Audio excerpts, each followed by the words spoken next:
এটা হচ্ছে হার্সিলে গঙ্গা মার মন্দির। এখানে গঙ্গোত্রী থেকে কোকাপাকে নিচে নামিয়ে আনা হয় আরো শীত পড়লে।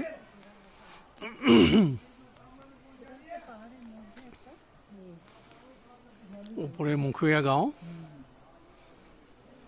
তোমরা গাঁও গেছিলে?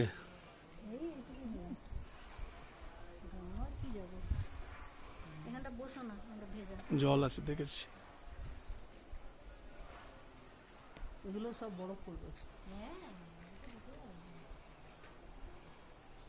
তার একটু উঁচুতে না, আমরা যেখানটা এলাম সেখানটা নিচে রয়েছে গঙ্গার কাছে, অনেকটা উঁচুতে। দেখো না ওই বাড়িগুলো পাহাড়ের কাছে, গাছ দেখেই মনে হচ্ছে এখানে পুরোনো বাড়ি অনেক আছে। এইটা বোধহয় মন্দিরটা নাকি?